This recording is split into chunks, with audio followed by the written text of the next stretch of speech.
নমস্কার, শুভ সকাল বন্ধুরা। নর্দার্ন হুইলসের একটি নতুন পর্বে আপনাদের সবাইকে স্বাগত। আজকে আমরা যাচ্ছি টোটো ভাড়ার উদ্দেশ্যে। আমরা গতকালকে আমাদের এক বন্ধুর রিসেপশনে এসেছিলাম মাদারিহাট।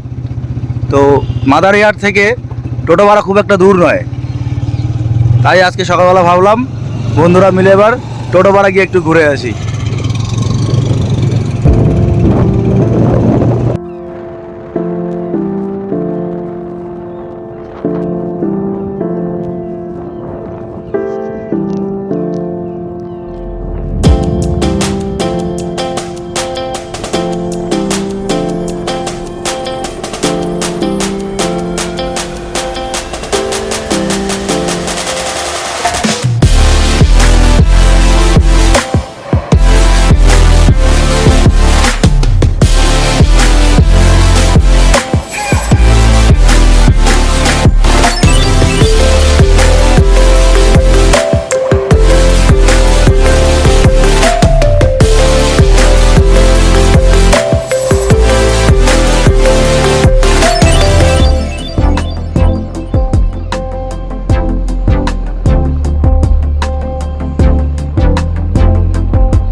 একটা নদী পার করে এলাম, এখন আরেকটা নদী, যদিও এখন দেখে বোঝা যাবে না যে এটা নদী কিনা, কারণ এখন এখানে জলের লেশ মাত্র নেই।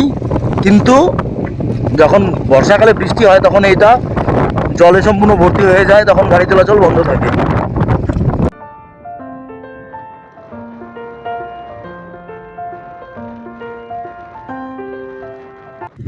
আমরা যে নদীটা মাত্র পার করে এলাম, আর এইভাবে নদীটা পার করতে হয়। নদীটায় কোনো ব্রিজ নেই। এই নদীটার নাম হচ্ছে তিতি নদী। তো এই তিতি নদীটা নিচে নেমে গিয়ে তোরসা নদীর সঙ্গে মিশেছে।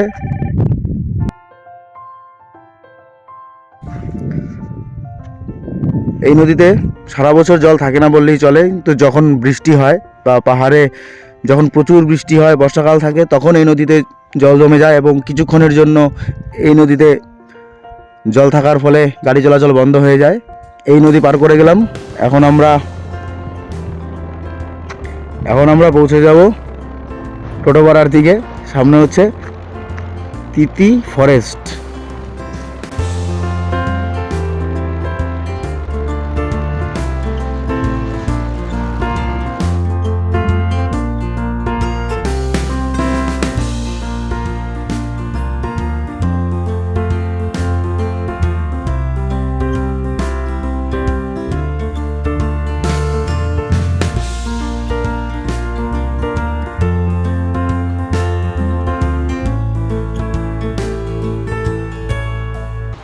এই রাস্তা দিয়ে, এটা হচ্ছে তিতি ফরেস্টে যাওয়ার রাস্তা।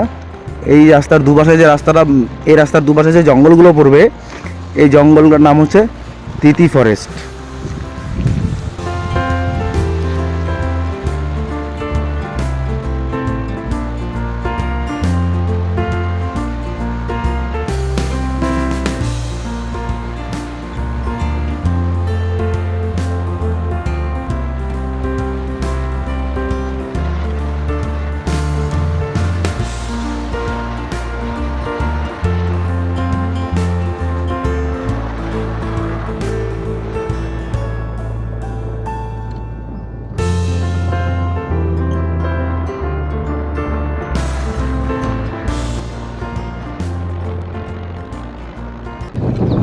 আমরা এখন চলছি হাওড়ি নদীর ওপর দিয়ে।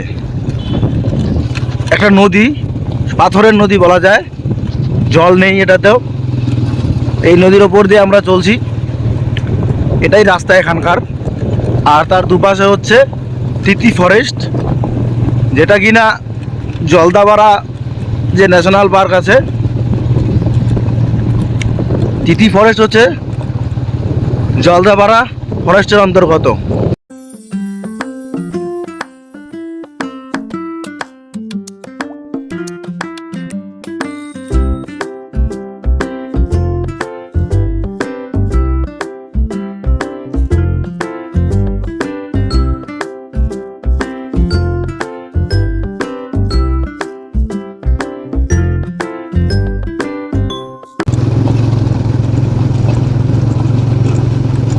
তিতি নদীর ওপর দিয়ে আস্তে আস্তে আমরা পৌঁছে যাচ্ছি টোটোপাড়ার দিকে।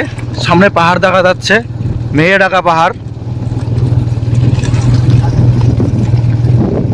এই নদীটা নামে নদী, কিন্তু এটা হচ্ছে টোটোপাড়া যাওয়ার একটা অন্যতম রাস্তা।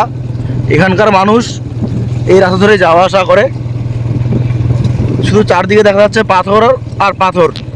বর্ষাকালে এখানটায় জল জমে যায়, এমনকি বন্যা হয়ে যায়, তখন এদিক দিয়ে যানবাহন চলাচল বন্ধ থাকে।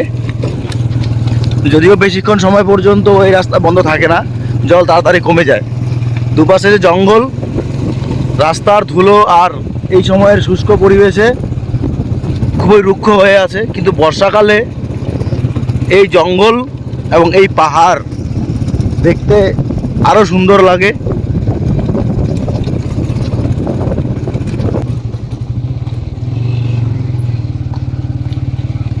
Welcome to Totopara.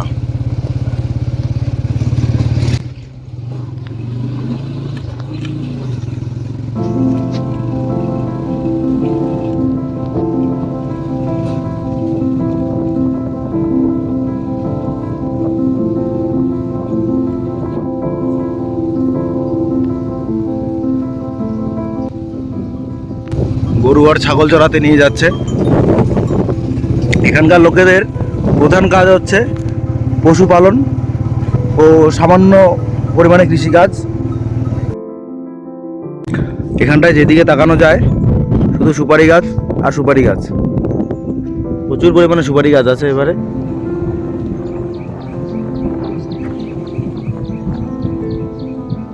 দূরেও দেখা যাচ্ছে লোকজনের বাড়ি আছে, আর উপরে সুপারি গাছ আছে, আর উপরে নাকি একটা কমলা বাগানও আছে। কিছু কমলা বাগান ভুটানে আছে, তো ভুটানে এখন অ্যালাউ নেই।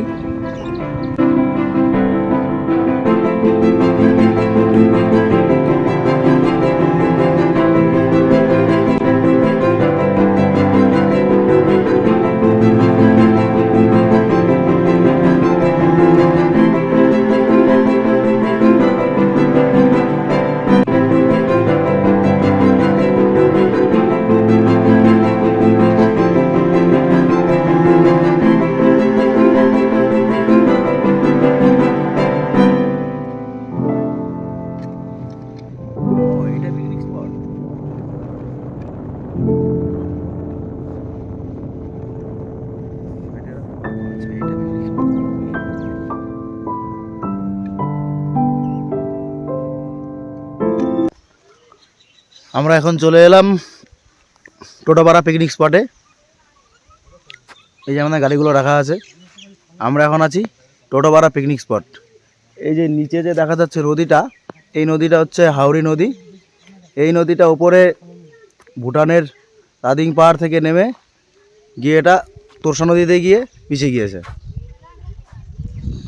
এখানটায় আমরা আগের বার যখন এসেছিলাম তখন এখানটায় এত সুন্দর করে সাজানো ছিল না, কিন্তু ঘাসগুলো সবুজ ছিল। এখন তো ঘাসগুলো সব শুকিয়ে শেষ, কিন্তু তবে এখানে কিছু ফুল গাছ লাগানো আছে এবং এখানে কিছু বসা জায়গা করা হয়েছে। এখানে পাশে একটা ক্যান্টিন, এখানে কিছু চা, কফি, ম্যাগি, মোমো এগুলো কিছু পাওয়া যায়।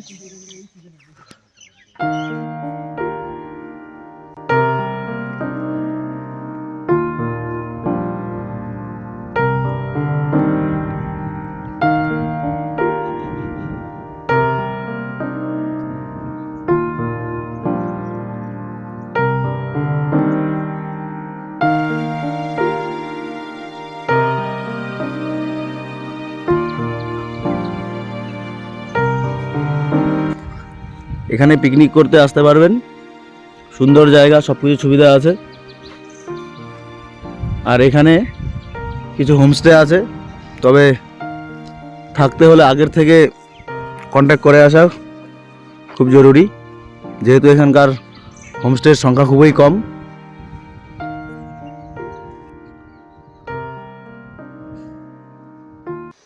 তিনজন এখানে বসে রেস্ট করছে, খুব ক্লান্ত। কালকে বিয়ে বাড়ি খেয়ে, কালকে বিয়ে বাড়ি, আজকে এই রাস্তা আর শুষ্ক ওয়েদার, সব কিছুর জন্য এরা খুব ক্লান্ত। এই টোটো পাড়া বেশি লোক নেই, প্রায় 1600-র মতো লোক নিয়ে অবস্থিত এই গ্রাম। সারা বিশ্বের মধ্যে টোটো একমাত্র এখানটাই পাওয়া যায়। এরা এক অন্যতম ক্ষুদ্র জাতি এবং লুপ্তপ্রায় বলা যায়। এখানকার লোকেদের প্রধান জীবিকা হচ্ছে পশুপালন এবং কিছু চাষ বলতে এখানে সুপারি গাছ প্রচুর পরিমাণে আছে